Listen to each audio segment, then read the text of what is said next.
This is a Somali woman preaches Islam. Then Australian senator brutally humiliates her on live TV. Well, of course, it's not that difficult to humiliate someone who really doesn't know much.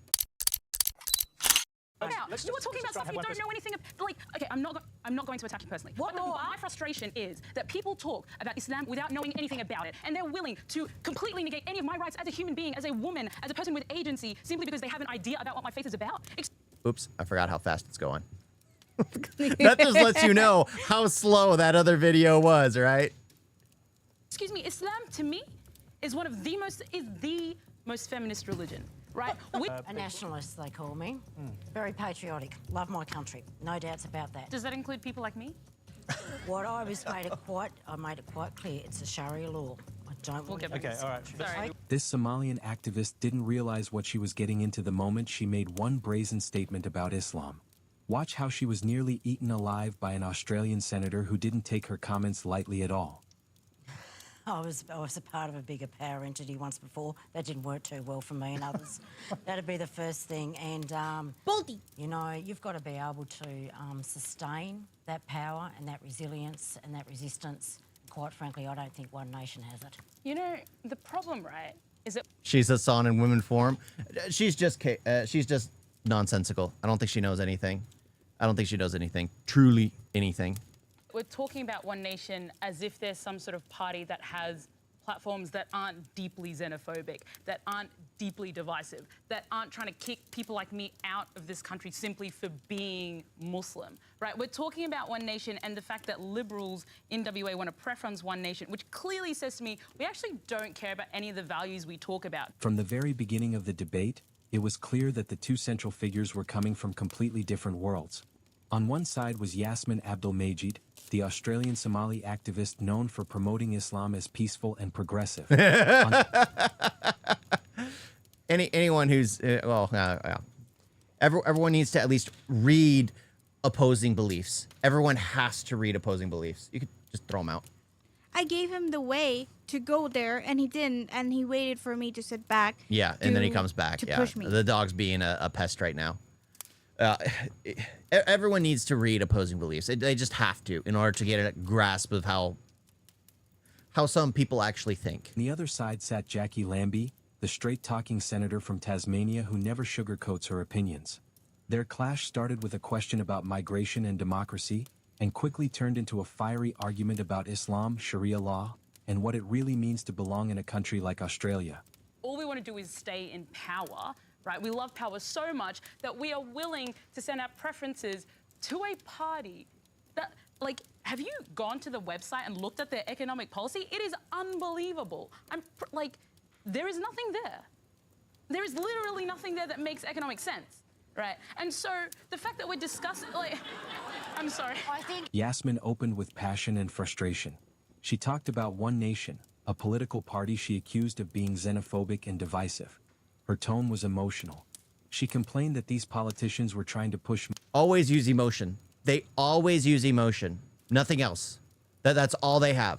That is all they actually have. They don't have anything else but emotion to pull on people's emotional tethers. But there has to be logic in the room. Muslims like her out of the country simply because of their faith, and she said it made her feel unwanted and unsafe.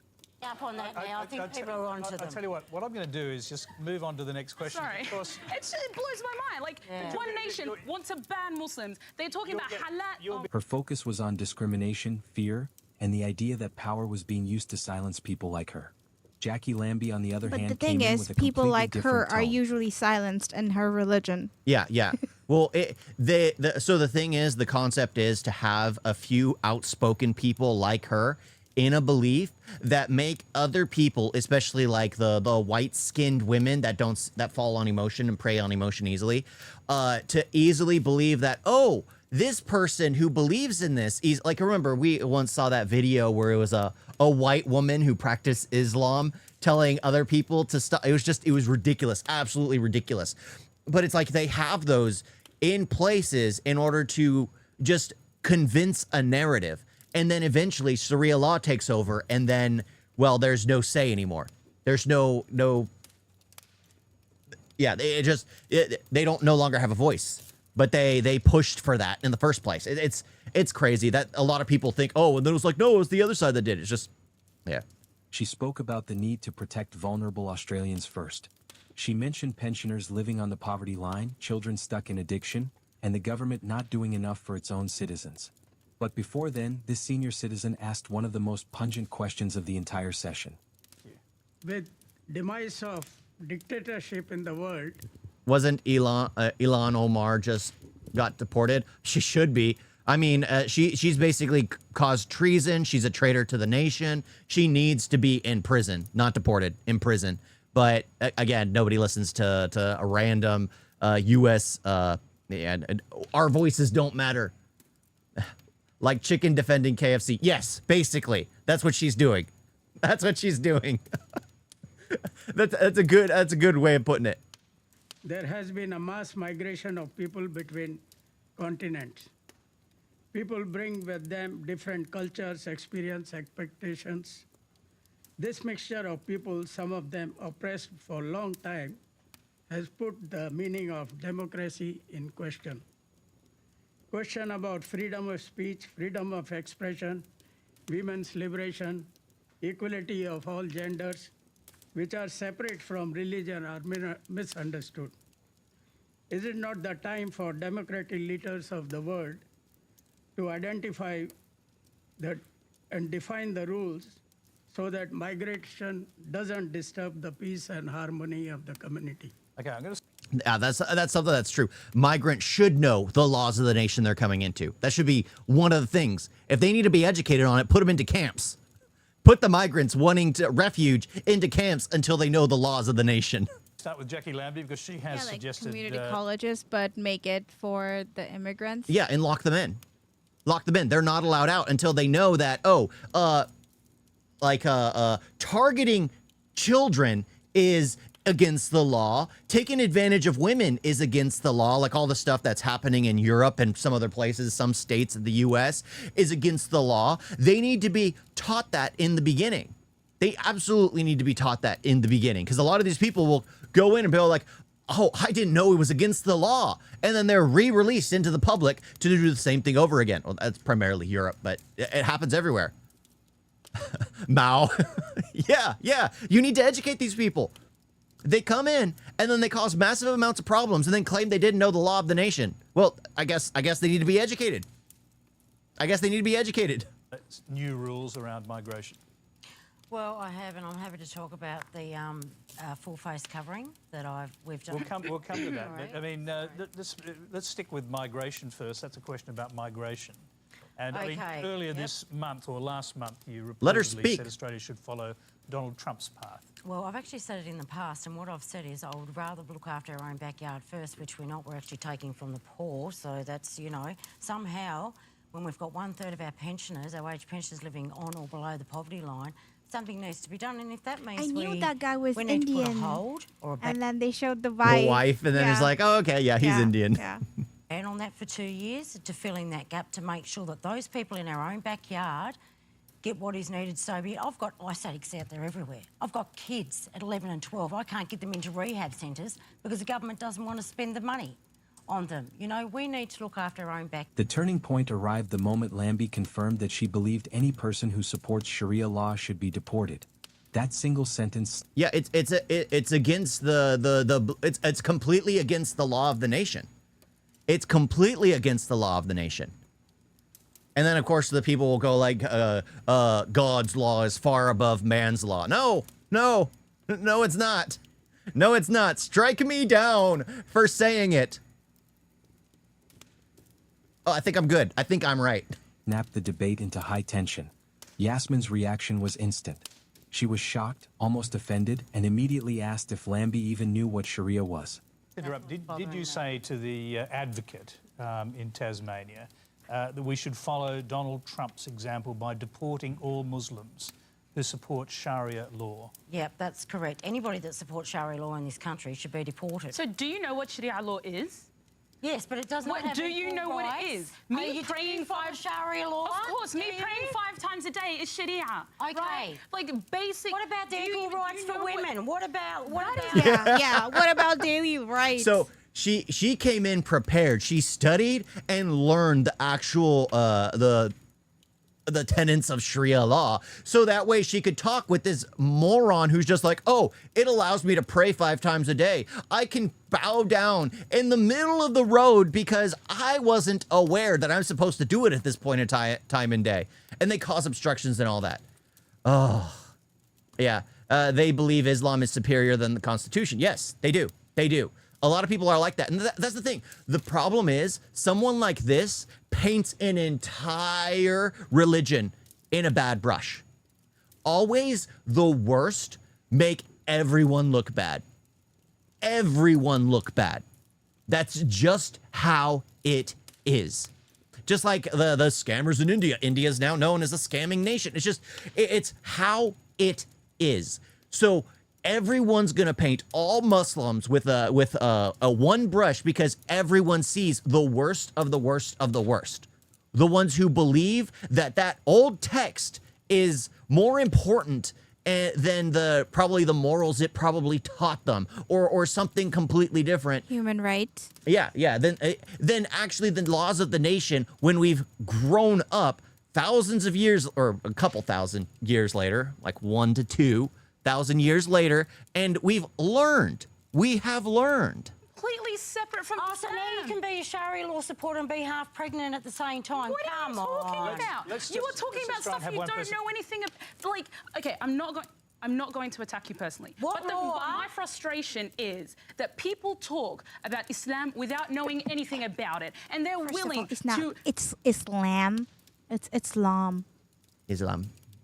Islam. Completely negate any of my rights as a human being, as a woman, as a person with agency, simply because they have an idea about what my faith is about. Excuse me, Islam to me is one of the most feminist religion. Instead of addressing the legal and political concerns that come with Sharia, Yasmin reframed it as something basic, something harmless. Yep. She said Sharia included things like praying 5 times a day. She said Islam was the most feminist religion in the world. She said Muslim women had rights long before Europeans did. And she insisted that everything people fear about Islam is just cultural misunderstanding. We got equal rights well before the Europeans. We don't take our husbands' last names because we ain't their property, right? We don't even have to own land. No, because they have multiple properties. Yeah. They can have as many as they want. That way, when you're removed, you can go back to your own family. Yeah. It's just Like, the fact is, what is culture is separate from what is faith. And the fact that people go around dissing my faith without knowing anything about it. Why and wants isn't to her chuck me mouth out of a covered? country, I have done, and Muslims. The fact is, Jackie. But none of this matched what Lambie was talking about. Lambie was referring to the legal side of Sharia, the side that deals with courts, punishments, inheritance rules, marriage, and women's rights. it should be She illegal. confronted the political version of Sharia, not the prayer ritual. While Yeah, like Yasmin you've seen kept the moving movie into emotional Hug. territory, Yeah. It was basically about It was the incredibly woman rights. stupid. Yeah. I mean, the fact that there's two separate, like, no. If you're in a nation, you should follow the laws of that nation. There should be a code, a constitution that every single person in the nation has to abide by. Even people visiting the nation should respect and abide by the rules of that nation. Yeah, she is rage baiting. She is rage baiting. There is nothing wrong to say my religion is right, but problem arise when they say others are wrong. Yeah. The real issue is, like, it's the people who mislead and constantly try to push for, like, the worst parts of a religion. Because every religion has bad outliers in it, people who are far too extreme that believe, like, one thing over anything else. Like, even churches have fallen apart due to thinking that, oh, this sin right here is far more important than the others. When all the sins are sins, they're all listed down equally. They're not given, oh, this is number 1, this is number 2, this is number 3. No, they're all equal in accordance to God. It's just, but people will put their own minds to it because they don't want to feel guilty about their own problems. And then it ends up causing problems. It's just, there are a lot of things that are just, incredibly insulting. The point is, in their culture and faith isn't usually distinct. one follows the other. So culture is polygamy, but should that be legal? Yeah, exactly. Again, I've always said, if you don't feel at home in the nation you're in because it doesn't agree with your own religious philosophies, you can find another nation. Or what you can do is keep it behind closed doors and don't push it in everyone's faces. That is perfectly acceptable too. Like there are millions of practicing Muslims, millions of practicing Hindus, millions of practicing Sikhs in the U.S. that just don't push their faith or beliefs in other people's faces. Sure, in some places, they absolutely do that. And then they get shot by the police. Well, they don't get shot by the police, Yeah. but then rioters come and defend and just like whatever. The one guy, he was Sikh and he was doing the martial arts. Oh, you know, well, that was moronic. In an open street, and police told him to stop, and then he came towards the police with the knife and everything. He had a sword out. The Sikh had Yeah. a sword out, waving it in front of officers. Of course, they're going to shoot him down. The way I hear that, it just sounds like the scene from Indiana Jones, where the guy is waving the blade, and then he just pulls out the gun and shoots him. That's bad joke. Yeah. But yeah, a lot of people just it's bad because you don't want to hate people. I always say I always say hate people, love the individual, because people as a whole are just awful. Groups as a collective tend to always go extreme over time. Hate people, love the individual, because an individual is far more, will always mean far more to you than a group. Talking about her identity, her feelings, her fears, Lambie kept grounding the conversation in national law. She reminded everyone that Australia has one legal system and that no foreign system can sit beside it. She did not budge. We have one law in this country, and it is the Australian law. It's not Sharia law. In Islam, not in this country. Do you know what Not in my day. In Sharia, it says you follow the law of the land on which you are on. It says in Islam that you follow the law of the land. Then follow the law. then all these other things in the religion don't matter, because guess what? If you're supposed to follow the law of the land you're on, you're disrespecting the law of the land when you start to create your own laws because of Sharia law. It's so stupid. It's one of those hypocritical things where it says one thing but you're allowed to do another because later on it says something. All religious texts have crap like that. All of them. You tell me that. Jackie, That is not both of my you, religion. Can I just say that shouting at each other is not going to help? That is true. So please stop. As Yasmin's voice grew louder and more frustrated, she started saying she was being singled out. She claimed her rights were being denied. She said the same rhetoric appeared in the 1930s before. You miss Charlie Kirk? Yeah, he would rage bait the people like that all the time. All the time. Iran has Sharia law. Now what happened there? Yeah, exactly. The people, the women don't want to be oppressed, and the men end up realizing how bad it is. How bad it is. Like, so if Iran didn't have access to the global internet, like if it was like controlled like the way China does it, Iran would have never been in this situation. Because you have to have full control over the internet, which is why they had to shut it down. So that way people wouldn't see the bodies lining the streets. That way people wouldn't see what's going on there. It's, yeah, because it's something that's overly bearing is always bad. Always bad. World War II. She even said conversations like this made her afraid to live in the country she called home. Let me go to, I'm saying that to both of you if you wouldn't mind. Now, let's just go to Donald Trump was mentioned, and obviously he's redefining the rules around immigration in the United States, at least temporarily at this stage. You got caught up in that. Are you still caught up in it as a dual Sudanese-Australian citizen? So I was born in Sudan. I moved to Brisbane when I was a year and a half. And apparently because I was born in Sudan, I might be a terrorist. I was caught up in that because of the fact that I was born in Sudan. Despite the fact that I grew up in this country, I know no other real culture than Australian, really, because Australian is who I am. And I think the fact is that Donald Trump is changing a whole bunch of things. And the fact that we're normalising the kind of discussions and the kind of rhetoric that Donald Trump uses frightens. Targeting people that hate your nation, there's nothing wrong with that. I'm all for targeting people who burn the American flag on American soil. I'm all for that. You're disrespecting the nation that has gave you sanctuary. That's the thing. I'm all for targeting illegal immigrants who broke the law to come here illegally. I'm all for targeting people who have been on Social Security, who have been on food stamps, who have never provided anything for this nation the entire time they've been here for years on end, living off of my taxpayer dollars. I am all for getting rid of those people because they do not belong. They're not a plus to society. They're a complete negative to society. They're just a drain on the U.S. Government. Get rid of them. Every nation should think the same way. Every nation should think the same way. Anyone that's just taking advantage of everything that's here, get rid of them. Get them out. Right? It deeply makes me scared because, Jackie, you talk about, and I apologize for yelling because that is unbecoming of a lady. You talk about... According to Sharia law. If you raise your voice. I can't raise my voice. Well, it's a woman talking to a woman. So, to be honest, Trump would have been perfect if he was not so easily bribable by the jihad nations. It's absurd now. Bribable? I never heard that one. Oil. Oil?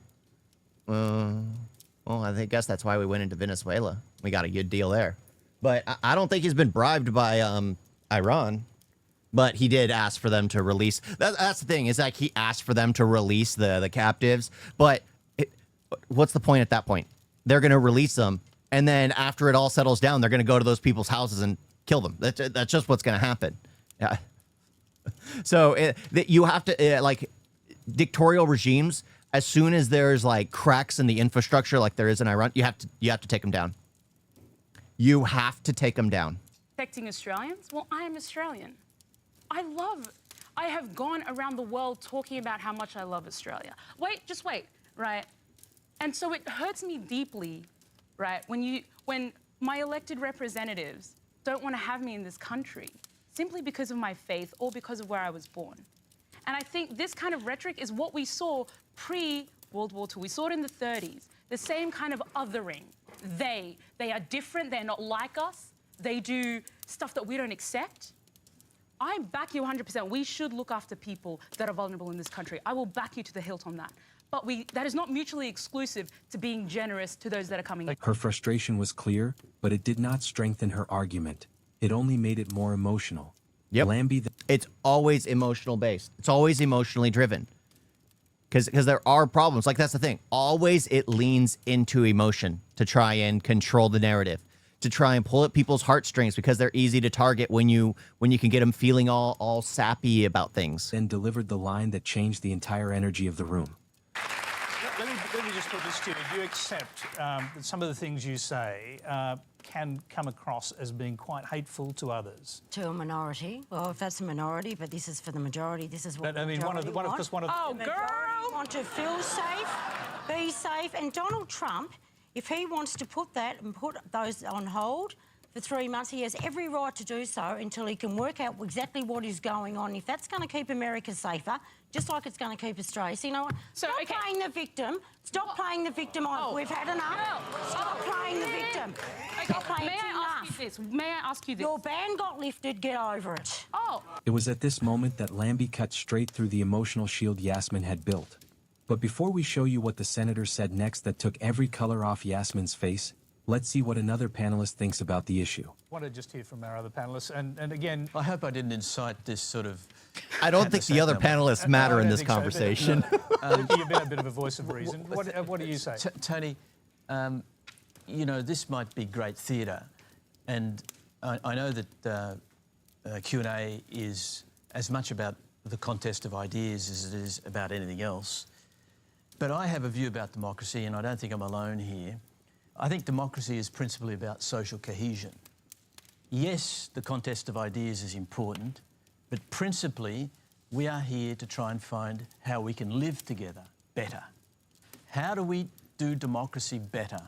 I think the way we do it today is fraught because we are effectively promoting our differences because we are trying to elect people that are different from each other. They're campaigning to sort of win the vote. That is not the way democracy was originally conceived. Democracy was conceived as an inclusive, collaborative affair. So that is the genius, the original genius of democracy, random recruitment. And I know most people think, oh, the jury, what do those people know?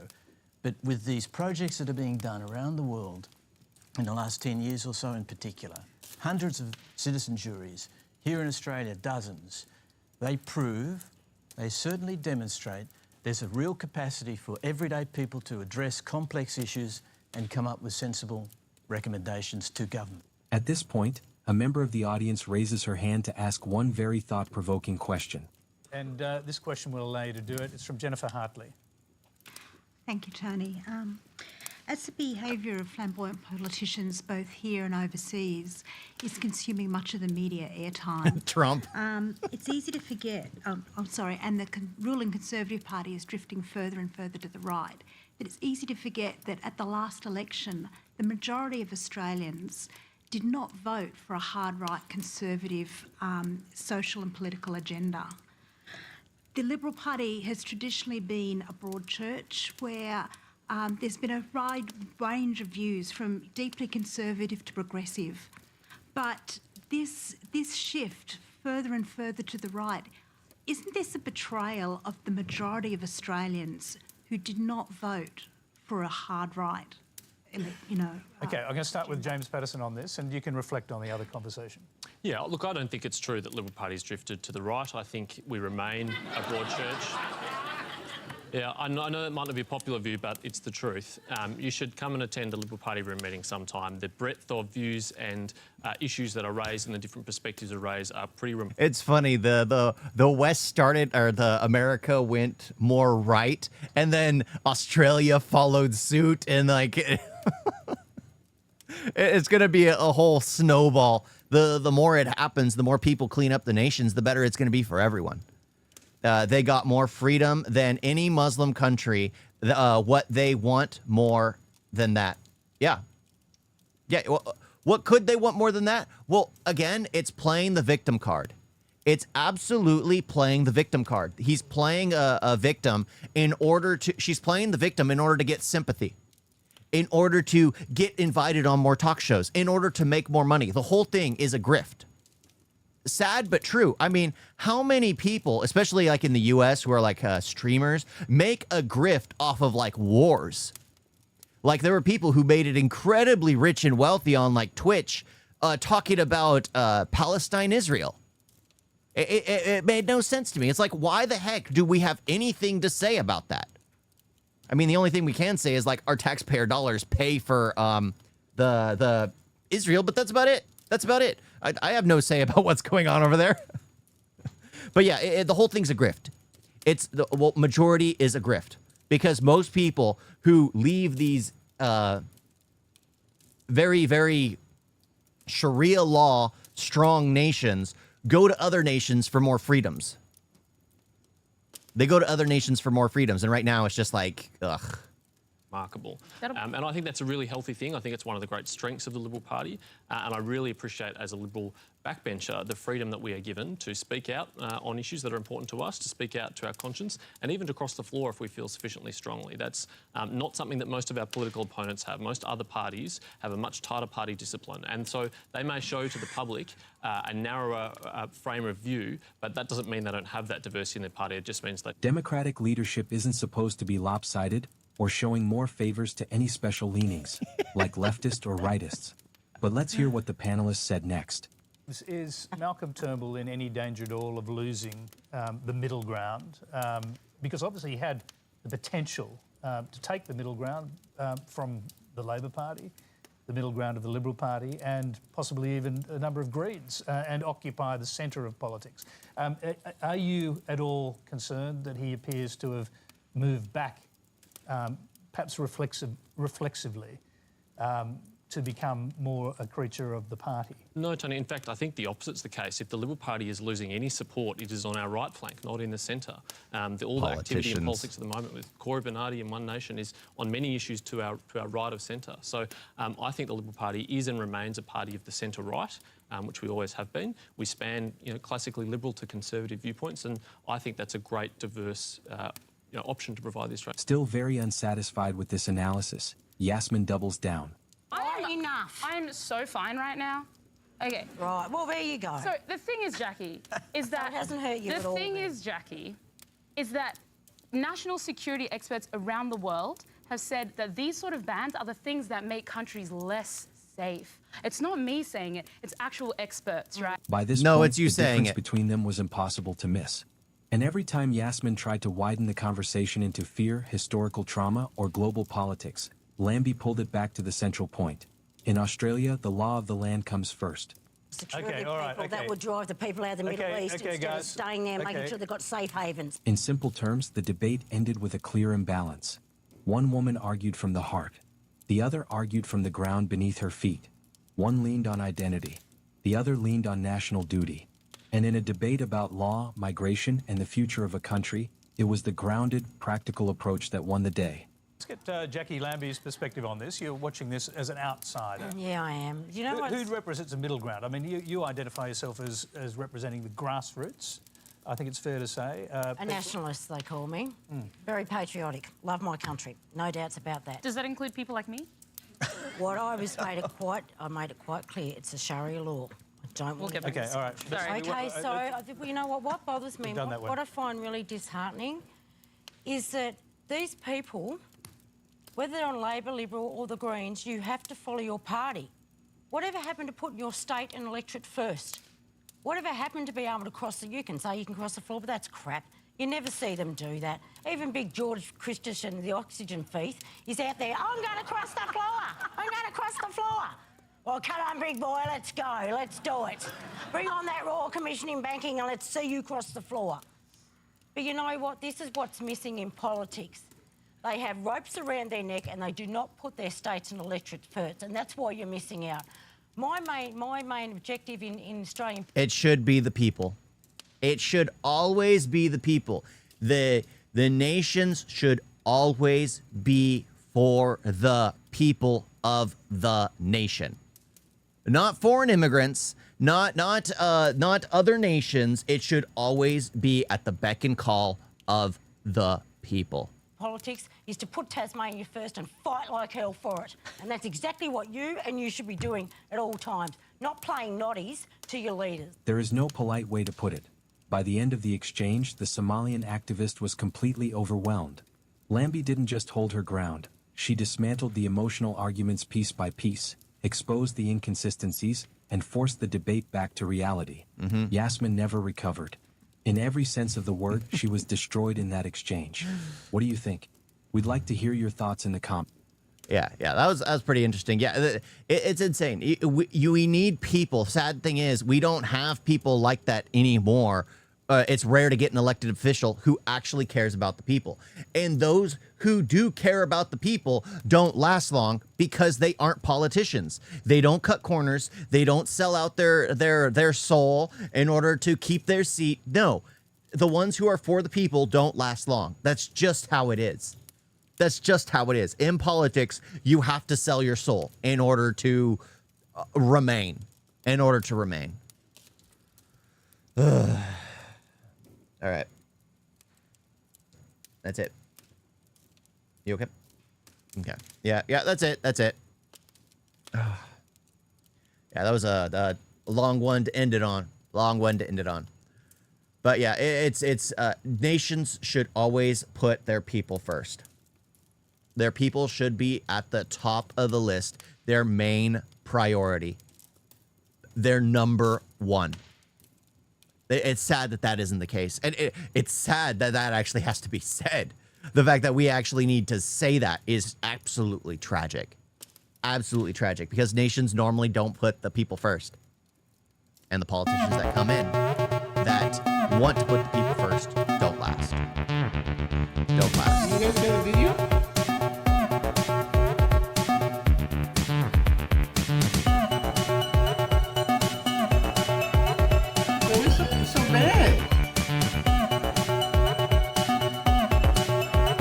Don't forget to like and subscribe. Wait, where's that?